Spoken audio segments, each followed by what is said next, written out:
So, after watching the Matrix trilogy and contemplating what our life would be like with machines and all, I have come to one very special conclusion. We misunderstood Jada Pinkett Smith from the start. The explanation is a little bit long, so we might as well do the intro first, then we can get into it.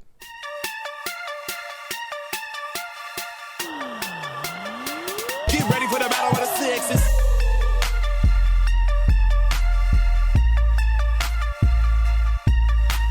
People this year actually thought that, oh, she's been such a good wife, how could she do this? And yet Shorty's been in entanglements, busy messing around with two niggas ever since the early 2000s. And people kind of miss that. Because like when you watch The Matrix, when you watch Reloaded, the second one, that's when you realize that, she was there and she used to be with Morpheus. And her character name is Niobe. And she's with some guy called Locke, who's, I think, in charge of the defense of Zion. And funny thing is, at the end of the third movie, it seems like she's going back to Morpheus because entanglements. And at some point, you do kind of have to think about it and say, you know what, this movie was very good for her character development because she clearly understood how to bounce from nigga to nigga. Just saying. But anyways, that aside, I'm sure not all of you watched The Matrix, but you guys tuned into this podcast, so we might as well start this off properly with something that we can all kind of relate with. So, in typical fashion, welcome to Breaktime on Westside, your number one breaktime podcast, coming to you from Nairobi, Kenya. The man on the mic is a man who still wonders why the chicken crossed the road and yet KFC was on the better side of town. He is a man who thought he found the A spot, but he mistook it for the A team because he's been looking at old movies from back in the day. The man is none other than your tall, dark, and mildly handsome man, none other than I, Sir Denver B. The show is Battle of the Sexes, your weekly podcast show which brings you matters love, sex, and relationships. So if you feel like there's something that you'd want us to break down and discuss, something that you'd want a bit of a guy-centric perspective on it, something that you feel is in the realm of love, sex, and relationships that you'd want me to open up and break down, the drill is pretty simple. You just hit us up on the IG at Breaktime on Westside. On Facebook, it is also at Breaktime on Westside. Slide into the DMs, leave your topic, leave the question that you'd want answered. Now, if Twitter is more your thing, the DMs are also open there. The handle to DM me at is at Bagaka, the D, the B, and the D are capital, and I will attend to your DMs accordingly. Now, before I get into the main topic of today, I do have a bit of a problem, and I think we should discuss it. Can we talk about how there's babes on Instagram that have this tendency and this behavior of posting up suggestive pictures and videos and then captioning them with a motivational quote or a Bible verse?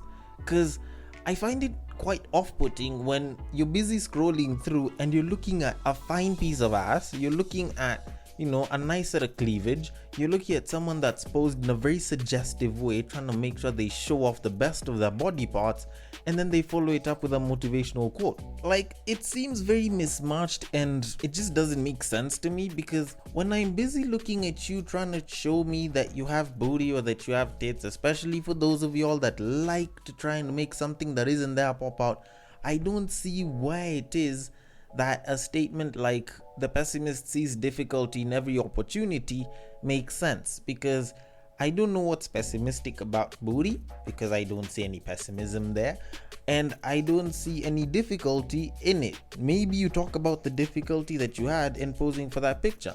I don't see why it is that you showing us cleavage and then quoting Philippians 4:1 is really useful. Because on one end, it's almost like you're trying to make us, like lust for you or have this desire for you. But on the other end, it's like you're trying to motivate us and, bring us closer to the word. And normally at that point, I'm like, just pick one. Pick one. It's about as mismatched as wearing white shoes, a purple trouser, a brown shirt, and a yellow hat. It doesn't make sense at all. There's no need why you'd wear that. Hell, even clowns don't wear that. Clowns will mix up colors, but they won't wear that. And I've always found it a bit of an issue, because on one side it's like someone is clearly thirst trapping you, but on the other hand it's like they're trying to show that they're not that bad. Because for some reason, it's like people took being confident with your body, being confident with your poses and with your looks, and openly thirst trapping people as being slutty or being overconfident or being arrogant. I've never really understood the sense in that. And personally, I think if you have the guts to take a picture in a suggestive manner, if you have the guts to take a picture of your booty and post it up online, then you should probably have the guts to come out and say, you know what, I've got a big booty. That's an amazing caption. I know, it sounds simple and it sounds basic, and hell, probably 90% of guys that are staring at the booty don't even care about the caption, but guess what? There's nothing wrong with being confident in your own body and being open to speak about it. Because this whole thing of trying to act humble and trying to drop a motivational quote so that you can sound thoughtful, some of y'all don't even have the IQ for that. Maybe you decided to go and look for a caption a couple of weeks in advance. Maybe you decided to go and find out, what nice caption would look good on my IG. What good song lyrics could have worked. That's stuff that I know a lot of people do, and mostly women do it. Hell, I used to have a friend who actually used to go and plan all her captions and write them on like the notepad of her iPhone. And it used to work. And the thing is, yes, it's okay to put it on the typical picture of maybe say yourself or an object that would probably motivate someone. But on a booty picture, it's better if you just put a bunch of 2 Chainz lines, or you pull some lyrics from Juicy J and you slap it on there. It'll make sense. If you go and you take a bikini picture and that bikini picture features a whole lot more ass than usual, then you go and you slap that caption, "Bands make her dance." It works. It makes sense because the caption complements the picture. But you go and you slap there Psalms 23, how exactly does it help? Although now that I think about it, Psalms 23 might actually work because the Lord is my shepherd, I shall not want. And for me who likes booty, I will look at it and maybe after I've gotten some, I shall not want. And yes, maybe in that one instance it can make sense. But for most of the time, it usually doesn't. People like to act like they're righteous, that they're humble, whenever they go and they do both good and bad things. And the truth of the matter is, there's nothing wrong with posting a suggestive picture, but some situations don't exactly require you to put a motivational quote or a Bible verse. Sometimes you just have to sound ratchet with it, and you just have to come out and show your true ratchet and thirst-trapping self. That's how I've always seen things should be. Some areas you should be ratchet, some areas you should be holy, some areas you should be logical, some areas you should be emotional, because not everything will fit every single wear. But anyways, maybe that's just me and my pettiness and my nitpicking of women's IG posts. But as far as things goes, please change your captions. The pictures can remain. We like the booty pictures, we like the titty pictures, we like the bikini pics, we like the suggestive pictures. The thirst trapping is what has kept a lot of us guys on Instagram and will continue to keep us there. Just saying. Anyways, we should move it on to our topic of today. Although before we do that though... What's up? This is Chacha bringing you the all-new podcast, Sound Nation. We will delve into music ranging from hip-hop to rumba, rock to bongo, and much, much more. We shall review new albums as well as fresh singles while still paying homage to the sounds of the past. Stay tuned for the first episode of Sound Nation on Anchor, Apple Podcasts, Spotify, or wherever you get your podcasts. Now on to today's topic. So a couple of weeks ago, I did an episode of Tweet Street where I brought out a tweet talking about how for some people, sex is a priority, and for others, it's a bonus.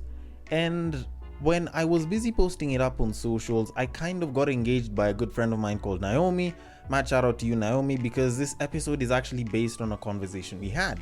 And the joke that she made was, for her, sex is a priority and the partner is just a bonus. And the thing is, there was this whole talk about, a lot of people like to think that sex should only ever be a bonus. And it kind of makes people who have a high sex drive almost feel a bit self-conscious, as if there's something wrong with them or that they're addicted to sex. And yet the truth of the matter is, they just have a very high sex drive. And I think it's completely normal. Just the same way there's different sexualities, all vaginas don't look the same, and people have different penis sizes. I think people also need to understand that there's different sex drives, because them things make us unique. It's what shows one thing over another, because it's not like everyone is supposed to last 17 hours. Some people will last about as long as you microwaving food, and there's people who last about as long as a regular working day, which is why there are porn stars and then there's 1 minute men. Just saying. And the thing is, the people who got the mic the most were the people who are telling us to abstain, which were people who really didn't have that much of a sex drive. Though the people who didn't prioritize sex, they looked at sex as just a bonus. And to some degree, it's like we were brainwashed when we were kids, or can I say conditioned when we were kids, and as we grew up, it's like we were taken to the other side, and it kind of just messed everything up. And like, let me explain it like this. When we were kids, when we were growing up, the AIDS pandemic was a bit of a big thing. It was actually a fairly huge thing. People were busy being sensitized on abstinence. People were being told that, if you have sex, you'll get pregnant, you'll get STDs, you'll have HIV, and then you'll die. That was how we were brought up as kids. And to a pretty huge degree, the people that taught us this, the people that were giving us some minute level of sex education through that, were teaching us abstinence, which, in as much as it's good, it was only a small bit of the entire pie. Now, on top of that, they decided to take things even a step further and make it a hell of a lot worse by making sex look like such a bad thing. And that whole talk kind of made it look like sex was such a bad thing on one end. And obviously, because of that, a lot of people did get to abstain. Now, the flip side to that is, as we grew older, we kind of ended up seeing the other side of it. Because now, sex looked like it would be the next greatest stage of someone's relationship. It was the way to show that you're the better man out of a bunch of your friends. It was being used as a way to show that, you're better than your fellow enemy or fellow girlfriend because you banged their boyfriend. It started being looked at as a really good thing. And on top of that, marketing made it such that we live in a hypersexualized world right now. So it just kind of flipped the script, and because guys didn't have the sex education, guys weren't taught how to have safe sex, guys weren't taught how to have boundaries, all of a sudden it's like now we have this explosion of people that are banging, and some people are called addicts, some people claim they have high sex drive, and other people look at sex like it's a bonus and not a priority. And the truth of the matter is, whether it's a priority or a bonus, it's okay, it's perfectly fine. But now there's people that will look at it as a bonus and they don't really want to do it as much, they probably have low sex drive, that are looked at by one group of people and told, you're wasting chances, you're not banging enough, you've wasted very good potential opportunities. And this is something that guys will do to their friends and other guys a lot, because it's very common to hear a guy saying that they chilled with a babe and they didn't do anything in a house where it was just the both of them, and then the other guys are like, but bro, how comes you didn't bang? How comes you didn't do yada yada yada? Because they expect that to happen. And nowadays, it's not uncommon to hear that someone was banging another person, not because they like them, but just for the sake of ego and for the sake of not wanting to waste an opportunity. And that's where the big issue comes in, because there's people that are having sex because they genuinely like it, and then there's people who are having sex just because. And if you're doing it just because, then maybe you should look at whether you have an addiction or not, so that the people who have low sex drive that say, all of you people are hoes and you bang around a little too much, can stop getting on our cases, because there are other people who have high sex drives. The problem is that even the people who have high sex drives also have this issue where they sometimes lack boundaries on who and what to bang, which is why you'll find them trying to bang a close friend or a close sibling or even a cousin and so on. And the truth of the matter is, it's not like the issue is a sex drive. The problem is actually the person just choosing to not have some level of control.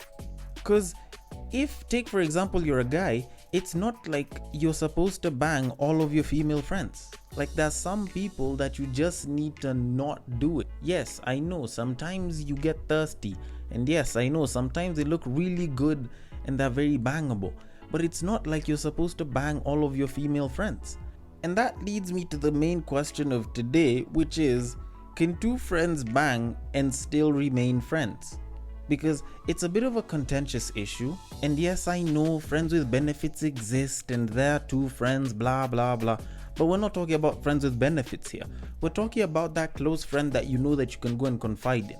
Yes, you can confide in a friend with benefits, but you're probably good with them because of the sex. Take the sex away.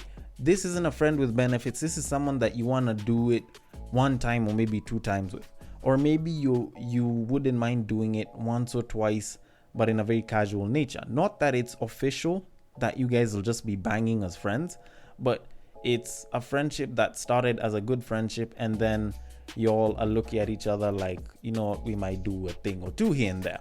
So can you and the other person bang and still be friends?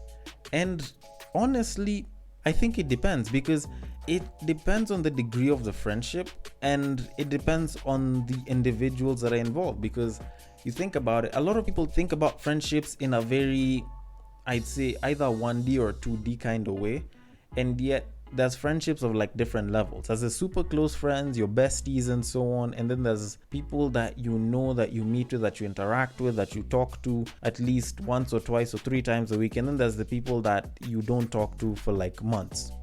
The people that you probably only relate with because you work together or you school together or you know each other from a certain place, or you're even neighbors. Obviously, for some of those people, it could work. But now, if you're to say that a close friend, a super close friend that you always talk to, wanted to bang you, or you looked at them and, you know, they were looking a little good, and, you know, they probably had that dress that accentuated all the body parts, or he's looking real dapper in that suit. If you banged them, can you still be friends after that? And truth of the matter is, it's a little bit hard, because in a lot of cases you'll hear people saying, if we do this, then we'll never be the same again. It's actually true. Yes, it's false sometimes, and yes, you can go and bang and then look at each other and be like, we're good, and both of y'all be like, yeah, we're good, and then you'll continue living your lives and probably never even talk about it. But it's pretty common that you'll find that one person will catch a feeling, or another person will want to do it again and again, and then they'll catch feelings, and then it changes the dynamic a hell of a lot more, because now it's like you want to have this relationship and you want to advance it into something more intimate and something that is, you know, exclusive in and of itself, while the other person probably just wanted to bang that one time and probably doesn't want to do it anymore. And then it complicates everything. And normally at that point, that's when you find that a lot of friendships might break, because one person isn't agreeing with the other on what the next stage should be. And I think a lot of people don't understand the logic behind not doing it with someone sometimes, because they just look at the bang and they're okay with the casual sex. They can probably live with going to bang once and then, you know, continue living life normally as if nothing happened. And yet there's those people that will do it once and feelings are automatically caught. And the thing is, it makes complete sense, because you guys were good friends, you guys related with each other really, really well. And then now, because you guys banged and you guys got intimate, it's suddenly like a next level thing that could, and sometimes should, probably transition into a relationship. Because when you look at a lot of the intimate relationships that are there, it's a friendship with a lot of banging and, you know, a certain level of intimacy that you've probably already had. And it's pretty normal for a situation like that to start becoming complicated, and then somebody wants a relationship and the other person doesn't, and then there's this disconnect, and then people now have to start splitting and having different sets of friends, blah blah blah. It's a pretty normal thing, because deep down, for some people, when they go and they bang someone, they're just going to bang. And for other people, they're making love. And you know what happens when making love? Feelings are caught, feelings are shared. And some of those feelings, I don't think we always want to get them. And that's probably one of the reasons why I'd probably tell someone, if you have a close friend and you want to maintain your friendship and hopefully not transition it into a relationship, don't ever try banging. No matter how close you get, no matter how hot the situation is, do not try getting intimate with that friend. Because deep down, when you actually look at it, you might end up doing more harm than good. Yes, the sex will be good. Yes, the sex could be amazing. Hell, maybe you might even last 1 minute and the person doesn't care. But the aftermath of all of that is in and of itself very dangerous for your friendship. It could spell the end of your friendship and span the rise of something else. It could be the death of your friendship and the beginning of an amazing relationship. But at the same time, it could be the death of your friendship and a beginning of a strange acquaintance that the both of you have. And for a lot of y'all, it's not like you want to move from a great friendship to just being strangers or to being strange acquaintances that will occasionally say hi to each other. So, for the sake of that, I will answer the question of whether two close friends can have sex and still be friends. Yes, they can, but it's very rare. If you're going to do that, then you better be sure that you guys are doing it casually and there are no feelings that are going to be caught. And the truth of the matter is, you can't always be sure of that, but if you can ensure that that doesn't happen, then you're good. If you think that there's a possibility, if you know that there's a possibility that feelings will be caught after you guys bang, then there's no need to reach for that ticking time bomb, because when it all explodes, then it'll just seem like you valued the sex more than you valued your friendship. And to be quite honest, if your friendship was that great, that shouldn't really be the case. But anyways, I want to know your thoughts on this. Do you think that close friends can actually bang and still keep it casual? Do you think that they can still be friends, or do you think that everything changes after that? The DMs are open. On Instagram, it is at Breaktime on Westside. On Facebook, at Breaktime on Westside is the page you should be looking for. And on Twitter, if you want to slide into my personal DMs, it is at Bagak the D. Thank you so much for listening, and I will catch you guys on the next break. Take care.